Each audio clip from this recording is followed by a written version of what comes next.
This video is powered by the pros at Pascal Air Plumbing and Electric. Arkansas owned, Arkansas operated. GoPascal.com. Dudley, Dawson with us on halftime from Hogville.net, Pig Trail Nation. And we appreciate you hopping on today, Dudley. What's new? No, not a problem. Just glad to have games to talk about, full freak of games to talk about instead of practices. How fun was that this weekend, right? That's right. Yeah, we all overreacted. I heard y'all talking the other day. The first half, I thought, well, Florida State's not as good. And then I was ready to put them up for the national title, after that second half. So, fun to watch. Certainly was fun to watch. So was Arkansas, Western Carolina. Any update on Rocket Sanders? What are we expecting maybe to hear from Sam Pittman later on this afternoon? We already know he's got swelling on the knee. I just don't expect that he's going to play this weekend, and it sounds like next week could be up in the air.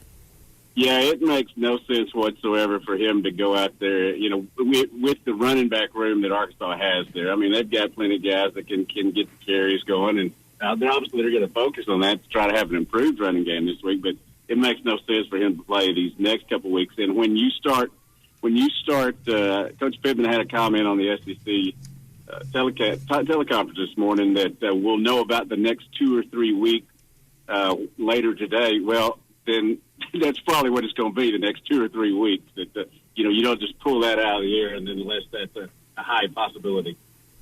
Dudley, what's a couple of things that you liked? Like I loved week one that the offense they didn't have a lot of mistakes. They kind of played clean. What is something that you liked week one that you hope that they can continue on, and then something that you'd like to see them do better in week two?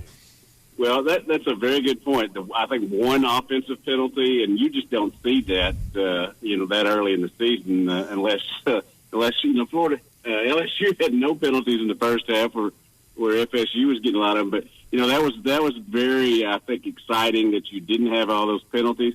One thing that stood out to me, and being an old wide receiver and a safety, I maybe look at these things more than anybody, but the blocking downfield by the wide receivers, not only was it good on the first touchdown to Jaden Wilson, but also I thought it was really good the entire day. And I think that's something that, we focused on these guys being so tall and being able to go catch jump balls and all that, but it looks to me like it's a pretty good wide receiver blocking crew as well.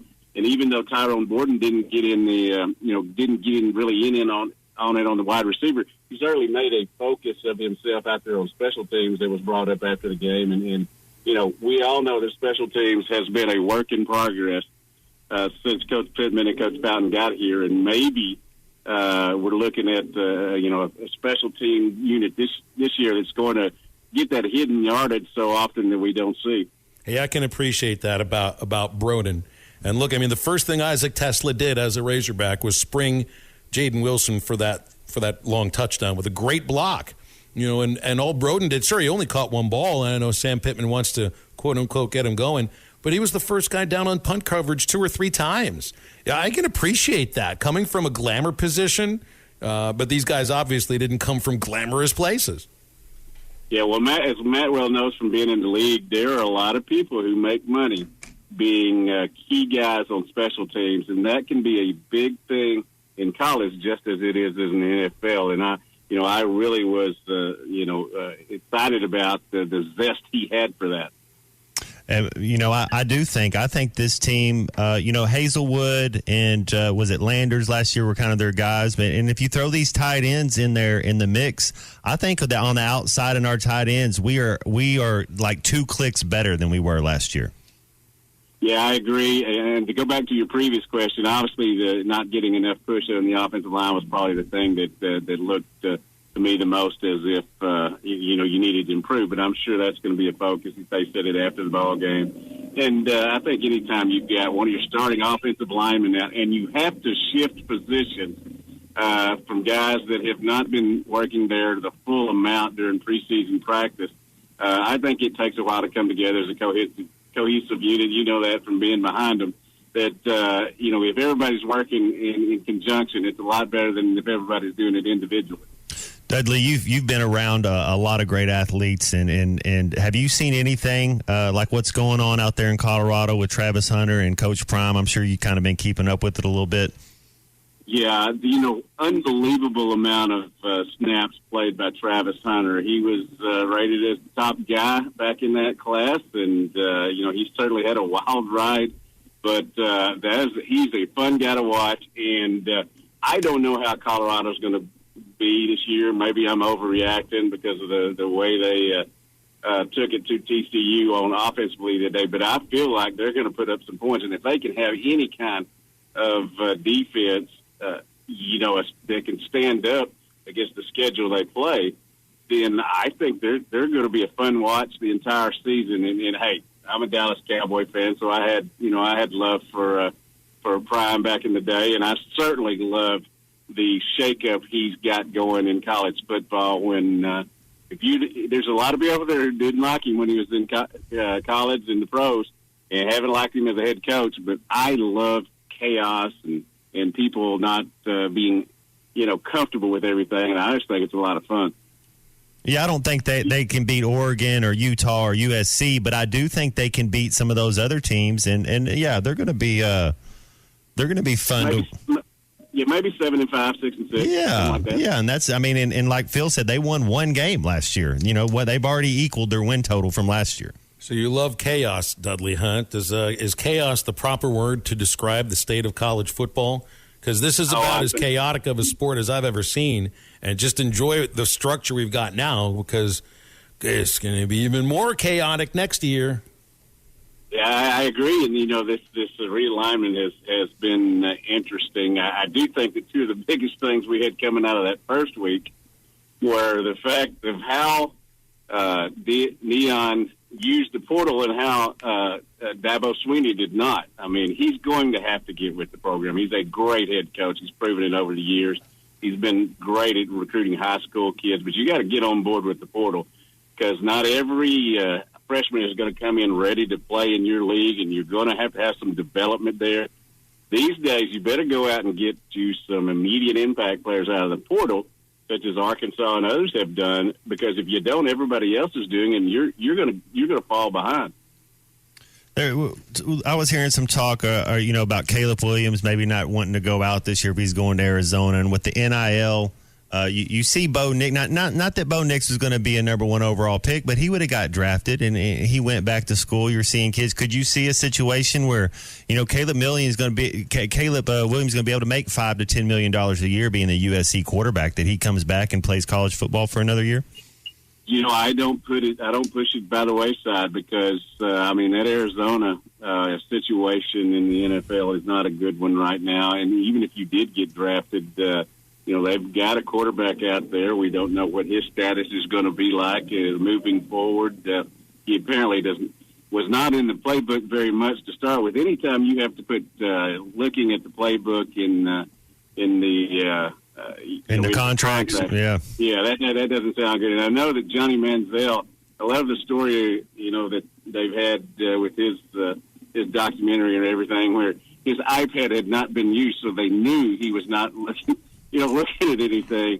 You've got to do, Matt, you know this. Football is not just a physical game; it's a mental one as well. You got to know what you're doing, especially with these days with defenses.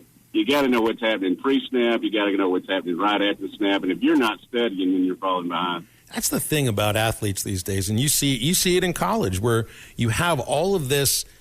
Well, and watching film isn't like the top notch of technology or anything, but you've got it right there on an iPad. And I see baseball players that take advantage of just incredible technology. Heck, they've got a new pitching machine there that I've never quite seen or heard of before, and they're utilizing that. I mean, these guys, you almost have to rip them out of the baseball facility and tell them, go home, go to class. Otherwise, they'll be there all the time.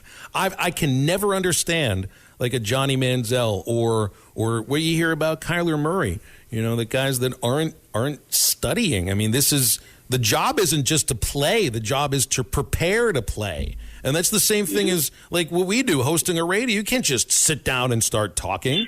Every once in a while, it might sound like that's what we did, but there's like 3 hours of prep that go into that. Same with the baseball games. 10 hours that go into all that kind of stuff. I don't understand people that don't prepare. Yeah, my athleticism left me a long time ago, but I'm a freaking sports writer who watches tons of tape just so I can be able to talk with some knowledge about it. I can sit there and watch the game at the stadium, and I can't see everything.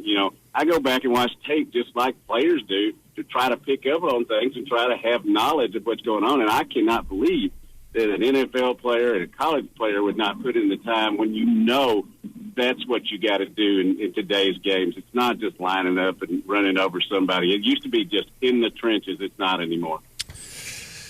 Dudley, they had in basketball, the term wolf. That means somebody's behind you. But dropping dimes. Do you think these young kids know what when they talk about an assist, when they mean these point guards that going out there and had 10 dimes? I know that there's a lot of lingo out there that I latch onto, and some I don't. I didn't realize when I got a new vehicle, really a previously owned vehicle. My daughter said, "You've got a new whip," and I was like, "What? What are you talking about?" Apparently, that's a name for a car. But yeah, I think that the terminology changes every day, both in in sports and in human things. But I'm telling you, having been a guy who was a point guard for an NBA player and an NFL player and another 6'8" guy, I knew all about passing and assists and how that led into winning, whether that was dropping dimes or just doing what the coach said. All right, I need a scouting report on Dudley Dawson, point guard.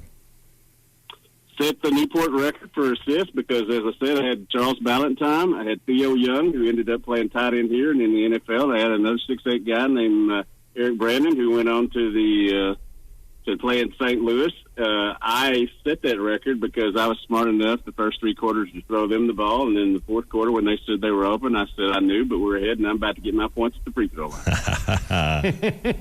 That's pretty good. Pretty good, Dudley. It's an honest assessment of your talents. Very well done. What do you got on Justin Verlander and Max Scherzer tonight? I don't know if I've seen a pitching matchup that's quite that good. I mean, in person in my life. I've been to a lot of baseball games, but I don't ever think I've seen something quite like that. Yeah, they've had a couple of outings where each one has blown up, but I expect it to be a really good game. I'll have it on one of the 3 TVs we got working in the living room right now, and looking forward to it. I tell you, though, as great a year as Texas has had, it looks to me like Houston's turning it on right now, and is about to race to the finish line with that division. Any other game, if it's North Carolina State, Notre Dame, Texas, Alabama, Texas A&M, Miami, any game this weekend that kind of caught your eye, what you're thinking about? Texas, Alabama. I want to see that one. We'll be at the stadium there and getting some writing done. Get home as soon as I can. I'll have it taped, so I will start it when I get home. That was such a good game last year. I'm looking forward to the rematch this year. If Texas wins, of course, they'll, snatch themselves back again. If Alabama wins, they will do the same. So I think it's going to be a good game. It was a great game last year.